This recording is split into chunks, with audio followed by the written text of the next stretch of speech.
Hey loved ones, how are you? Listen, this is what I've learned. You cannot have a real relationship with anyone until you learn how to have a real relationship with Yahuwah, your creator. You see, you were created for relationship with him first and foremost. That is why he says, love Yahuwah, your Elohim, with all your heart, with all your soul, with all yourself. And I always say, and then love your neighbor as yourself, because he is love. Yahuwah is love, right? So if you don't have a relationship with him, you don't know what love is. I thought I knew what love was. I only knew love based off of what I experienced in my life. And therefore I was chasing all the wrong things, thinking that was love. And a man that's emotionally abusive to me, thinking that that's love, because that's all I was used to from childhood. So no, I had to learn from Yahuwah what real love is. And then I realized I never knew what love was. So until you show him that you want a real relationship with him and that you really love him. The hardest thing I had to accept in learning how to have a relationship with our creator, Yahuwah, was I had to realize, he had to show me that I didn't really love him like I said I did.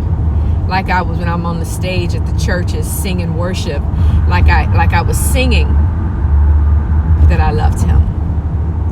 I didn't really love him because I wasn't obeying his commandments.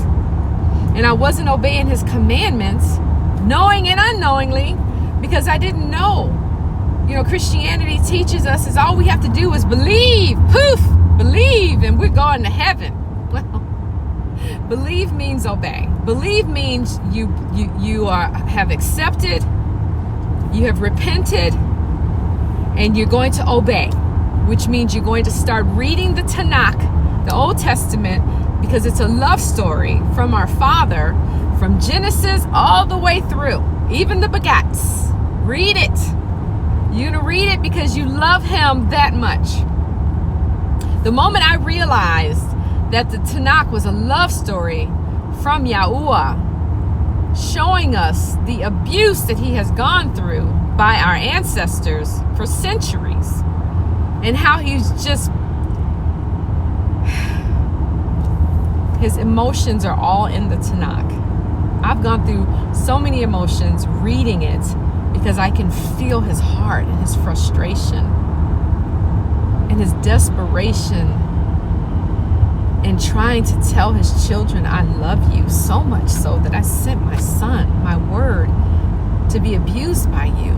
Because I know there's going to be a remnant. There's going to be a few that's going to get it right. There's going to be a few that's going to say, wait a minute, I don't really love him. I haven't shown him that I love him, but I do love him. And I want to help me to show you how to love you. Help me, Yahuwah. Show me how I'm supposed to love you. Because we don't know. I didn't know. But as soon as I learned that I needed to read his Tanakh, I needed to pray, but really sharing my heart, my desires, the things I struggle with. In here, don't put anything out your mouth because the enemy is listening. You talk to him in here and Yahuwah will respond to you in here. That's how you know it's him. The enemy can throw thoughts in your mind and assume things based off of him being with you all your life, trying to figure out ways to destroy you. But Yahuwah hears you when you speak to him. And if you abide and wait and show him that I'm going to sit here and wait for you to respond. And then you're fasting because you love him more than food and you want to show whatever you can show him, to show him that you really love him by obeying his commands. Stop eating garbage. He made our bodies. He knows what our bodies can handle. And he tells you in the Tanakh what's good to eat and what's not good to eat. Yes, he never intended for us to eat meat, but because we wanted it, he said, okay, but these are the meats you can eat. But you don't have to eat meat. You can just eat vegetables, which is what he intended, fruits and vegetables in the beginning.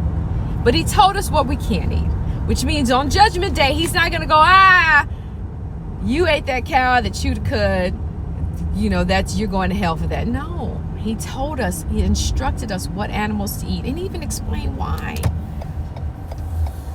So if you really want to be free and you really love Yahuwah, you will obey his commandments. You will read his Tanakh. You will read his Torah. His Torah is all through the Tanakh. It's all through the Old Testament, all the way up to the prophets. And then the prophets get on your head and tell you things. And once you get to the prophets, your eyes are so open that you're just like, oh my goodness, I can only, people try to read 2, 3, 4, 5 chapters. That's what I was trying to do in the beginning, because I'm like, so much. But I can't. I have to pace myself because he says some stuff and it hits my heart and I have to sit on it and chew on it all day. And then I peek to see what is he going to say next, because we just make him so angry. We're such a stiff-necked, hard-headed people. So I'm saying all this to say, if you really love Yahuwah,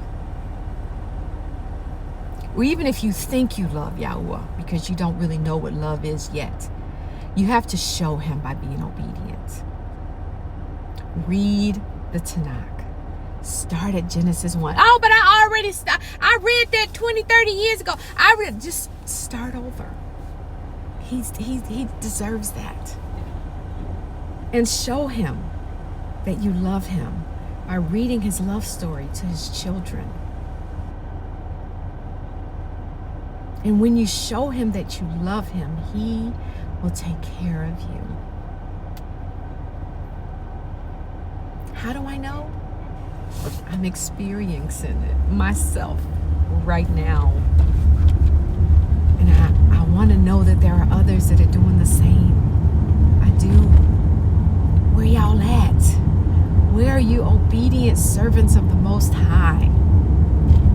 Where y'all at? Holla out. Message me. I want to know. Because you feel alone in this. When you decide to give up all the poison and you're not drinking alcohol and you're not fornicating and you're eating the things that he tells us to eat and not eating what he tells us not to eat, and you're letting him use you for his glory, and you're holy and righteous because he's holy and righteous. Where you at?